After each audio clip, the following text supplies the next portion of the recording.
শিল্পনগরী গাজীপুরের প্রাণকেন্দ্র ঢাকা ময়মনসিংহ মহাসড়কের মাওনা চৌরাস্তায় হাজী জনাব আলী টাওয়ারের তৃতীয় তলায় হোটেল নিউ প্যালেস নামের আবাসিক হোটেলের শুভ সূচনা হয়েছে। বিস্তারিত দেখুন শ্রীপুর উপজেলার প্রতিনিধি মাসুম রানার তথ্যচিত্রে।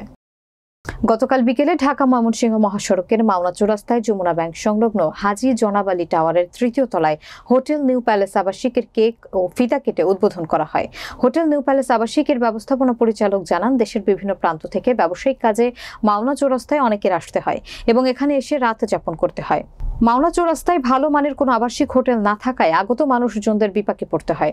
সে লক্ষ্যে হোটেল নিউ প্যালেস আবাসিকের উদ্বোধন। এখানে শুধু পুরুষদের জন্য মনোরম পরিবেশে নিরাপদে থাকার নির্ভরযোগ্য প্রতিষ্ঠান হিসেবেই সেবা দিয়ে যাবে হোটেল নিউ প্যালেস। শতভাগ নিরাপত্তা ব্যবস্থা রয়েছে আমাদের এই হোটেলে এবং সার্বক্ষণিক সিসি ক্যামেরা দ্বারা নিয়ন্ত্রিত। এ সময় উপস্থিত ছিলেন মাওনা চৌরাস্তা ব্যবসায়ী মালিক ফোরামের সভাপতি সাবেক সহকারী পুলিশ সুপার আলহাজ আব্দুল কাদির, সাধারণ সম্পাদক রিয়াজ উদ্দিন ডিলার, পুকুর পাড় মসজিদ পরিচালনা কমিটির সভাপতি আলহাজ রিয়াজ উদ্দিন, মাওনা চৌরাস্তা ব্যবসায়ী মালিক ফোরামের সহসভাপতি আলহাজ ফিরোজ আহমেদ সহ মাওনা চৌরাস্তার ব্যবসায়িক মালিক ফোরামের অন্যান্য সদস্যবৃন্দ এবং স্থানীয় গণ্যমান্য ব্যক্তিবর্গ সহ আরো অনেকে। মিলাদুদ্দোয়া পরিচালনা করেন জামিয়া মাহমুদিয়া আরবিয়া মাদ্রাসার মুহতামিম আলহাজ হযরত মাওলানা আবু সাইদ সুফি হুজুর।